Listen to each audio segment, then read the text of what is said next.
Blumenthal. Thanks, Mr. Chairman, and I want to join in thanking you and the ranking member for this hearing, and thank you, all the law enforcement members of this panel. You have definitely upped your game. There's no question about your recent record, and I'm sure it reflects long-standing work on putting together the infrastructure that's necessary to do that law enforcement and the skills and the equipment and so forth.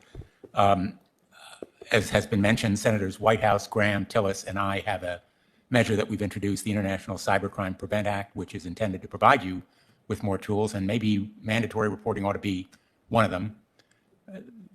A number of our colleagues have asked for liability protections in connection with that reporting, and I would welcome the opportunity to consult with you as to ways there may be to protect the confidentiality of information that is provided in the course of reporting, because I think that's one of the concerns that may discourage more reporting.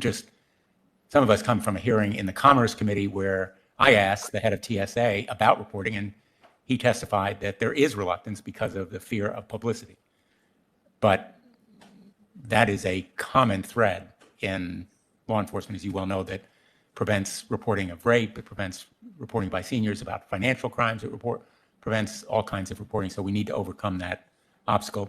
I want to ask about the harboring of these cyber criminals in Russia and China. I was very impressed and appreciated President Biden raising this issue in his meeting with Vladimir Putin. The Russian government's hacking and its providing safe haven to criminal elements that in turn have attacked us. And he was very dramatic in his telling Russia, according to the readout of the recent Biden call with Putin this month, that we will take, quote, any action necessary to defend our people and our critical infrastructure. Have you seen any change in the amount or severity of cybercrime from Russia in this last month?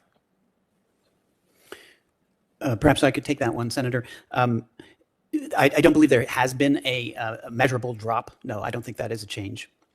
So essentially, there's no evidence that Putin is heeding this warning as yet, correct? I think that's fair, yes. How about on the part of China? Is it getting the message?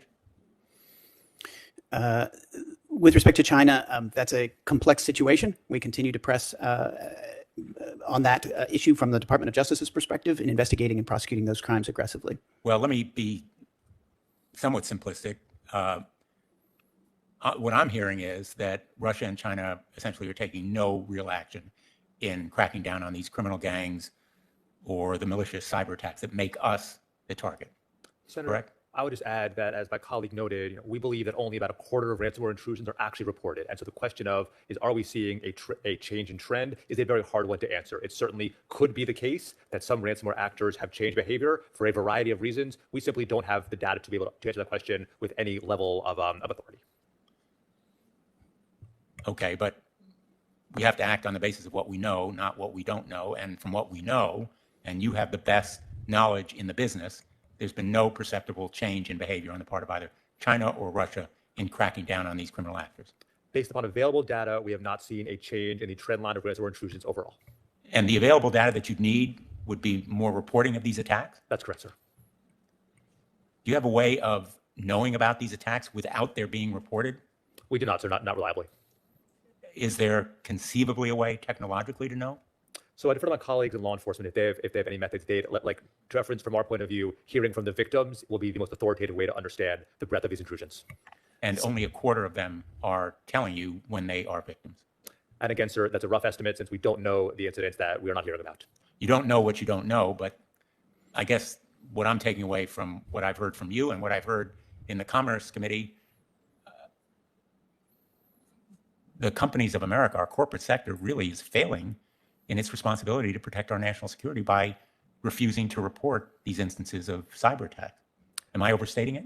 In this case, sir, it truly needs to be a whole of nation effort with government and industry working together around this shared challenge. And the more the companies report their intrusions to the government, the better job we can do in managing this risk. I interpret that as a yes. Thank you. Thanks, Mr. Chairman.